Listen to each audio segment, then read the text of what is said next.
This is Optimal Relationships Daily, episode 595. Easy Tips to Keep the Kids' Toys Organized by Cara Harvey of apurposedrivenmom.com. Hey there, old friend. I'm Joss Marie, and welcome back to ORD. This is where I narrate relationship articles to you each weekday, including holidays, just like an audiobook. And parenting posts are usually scheduled towards the end of the week, just a little FYI. And thank you to Atlantis. Looking to have a Bahamas destination wedding? Atlantis has 7 different packages to choose from, starting with just the basics to full production of a wedding. A unique ocean-themed resort destination, Atlantis offers a variety of accommodation choices.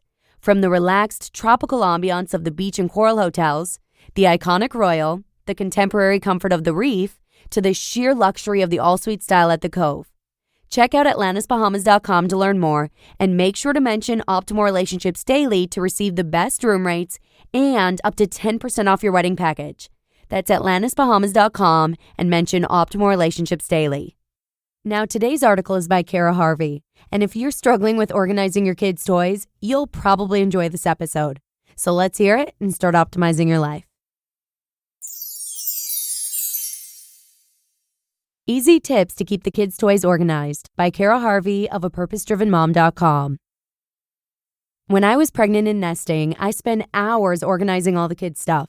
I opened things my newborn wasn't going to use for months, or even years, set up beautifully organized crates of toys, and was so proud of myself for how neat it all was. And then I had kids. Fast forward almost 2.5 years later, and my house has started to look like a Toys R Us.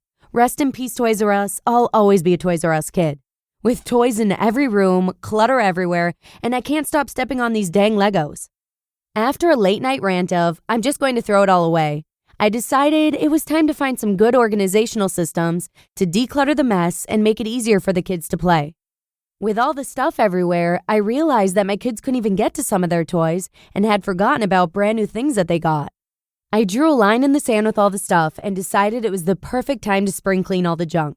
So if you're over all the mess, check out my tips to get started and keep listening for some examples of real-life moms who have mastered organizing the toys.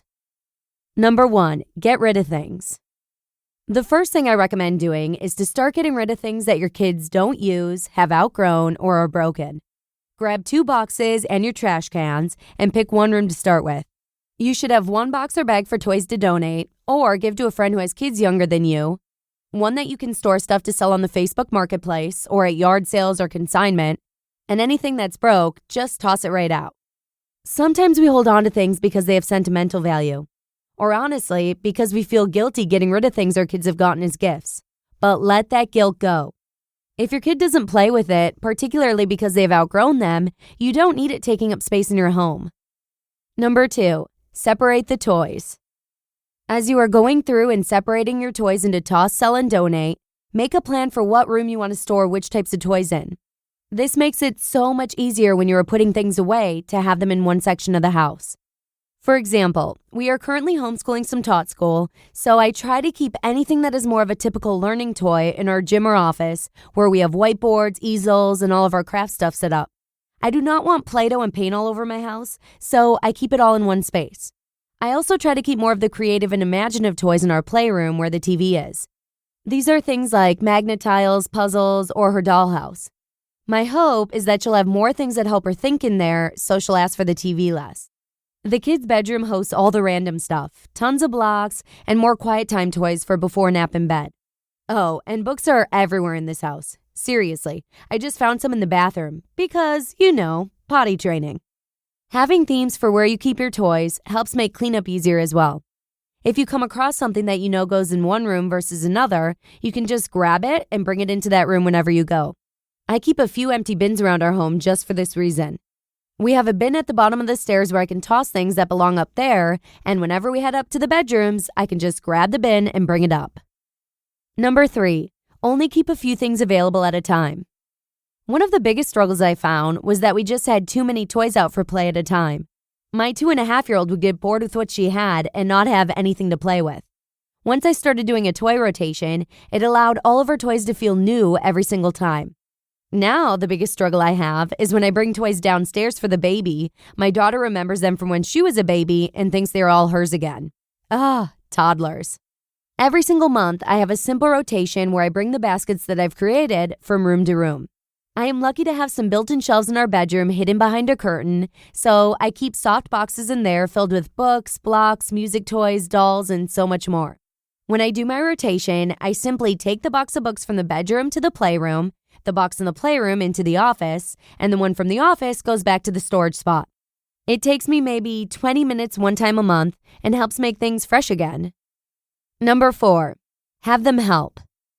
One of the skills we are working on right now with our toddler, and heck, the 11-year-old too, is cleaning up after herself. She currently loves to help around the house, sweep, mop, do laundry, cook, anything. But one thing she doesn't love so much is when I say it's time to pick up her toys. We now do a 5-minute pickup throughout our day, which helps remind her to clean up as she goes. Obviously, the less stuff she has to pick up, the faster and easier it'll be, and the less tantrums. Their toys are their responsibilities, and yes, I know as moms we do most of the picking up. But I find I go through seasons when I start to feel bitter because I am always picking up something off the floor. And having the kids help, even if they don't do it the way I would, helps not only teach them the skills, but eliminates the stress on my end. You just listened to the post titled, Easy Tips to Keep the Kids' Toys Organized by Cara Harvey of apurposedrivenmom.com. And thank you again to Atlantis. Dreaming of a Bahamas destination wedding? With more than 15 unique wedding and reception venues, intimate and grand, it's a breeze to imagine your dream wedding coming to life at Atlantis. Envision just the two of you exchanging vows on a secluded white sand beach, or with dozens of friends and family gazing on as you celebrate your new life together at a lush tropical setting.